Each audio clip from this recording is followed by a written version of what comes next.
ನಮಸ್ಕಾರ ಎಲ್ರಿಗೂ. ನಾನು ಅಡ್ವೊಕೇಟ್ ಸಂಧ್ಯಾ ಗೌಡ. ನಿಮಗೆ ಸಿವಿಲ್ ಕೇಸಿಗೆ ಸಂಬಂಧಿಸಿದಂತೆ ಆಸ್ತಿ ವಿಚಾರ ಇರ್ಬೋದು, ವಿಭಾಗ, ತಡೆಯಾಜ್ಞೆ ಮತ್ತು ಹೆಣ್ಣು ಮಕ್ಕಳ ಆಸ್ತಿ ಹಕ್ಕುಗಳ ಬಗ್ಗೆ ತಿಳಿದುಕೊಳ್ಬೇಕಾ?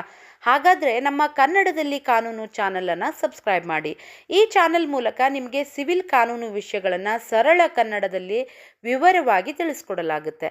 ಆಸ್ತಿ ವಿಚಾರದಲ್ಲಿ ಸಾಮಾನ್ಯವಾಗಿ ಎದುರಾಗುವಂತಹ ಸಮಸ್ಯೆಗಳು ಅಂದರೆ ಕುಟುಂಬದೊಳಗಿನ ವಿಭಾಗ ವಿವಾದಗಳು, ನಿಮ್ಮ ಆಸ್ತಿಗೆ ಯಾರಾದರೂ ತೊಂದರೆ ಕೊಡುವಂಥದ್ದು, ಅಥವಾ ನಿಮ್ಮ ಜಮೀನಿನಲ್ಲಿ ಅಕ್ರಮ ಪ್ರವೇಶ ಅಥವಾ ಅಕ್ರಮವಾದಂತಹ ಒಂದು ನಿರ್ಮಾಣ.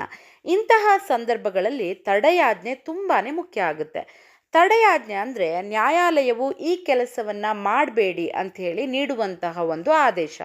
ಈ ತಡೆಯಾಜ್ಞೆ ಕುರಿತಂತೆ ನಮ್ಮ ಚಾನೆಲ್ನಲ್ಲಿ ಈಗಾಗಲೇ ಹಲವಾರು ವಿಡಿಯೋಗಳು ಲಭ್ಯವಿದೆ. ಅವನ್ನು ನೋಡಿ ಸಂಪೂರ್ಣ ಮಾಹಿತಿಯನ್ನು ಪಡೆದುಕೊಳ್ಬಹುದು. ಹೆಣ್ಣು ಮಕ್ಕಳ ಆಸ್ತಿ ಹಕ್ಕು ಬಗ್ಗೆ ಇಂದಿನ ಕಾನೂನಿನ ಪ್ರಕಾರ ಹೆಣ್ಣು ಮಕ್ಕಳಿಗೂ ಕೂಡ ತಂದೆಯ ಆಸ್ತಿಯಲ್ಲಿ ತಂದೆಯ ಮರಣದ ನಂತರ ಸಮಾನವಾದಂತಹ ಹಕ್ಕು ಇದೆ. ಅವರು ಮದುವೆಯಾಗಿದ್ದರೂ ಅಥವಾ ಮದುವೆಯಾಗದೇ ಇದ್ದರೂ ಕೂಡ ಅವರ ಪಾಲನ್ನು ಅವರು ಕೇಳಬಹುದು. ವಿಭಾಗದ ಸಮಯದಲ್ಲಿ ಹೆಣ್ಣು ಮಕ್ಕಳಿಗೂ ಸಮಾನವಾದಂತಹ ಪಾಲನ್ನು ನೀಡಲೇಬೇಕಾಗುತ್ತೆ.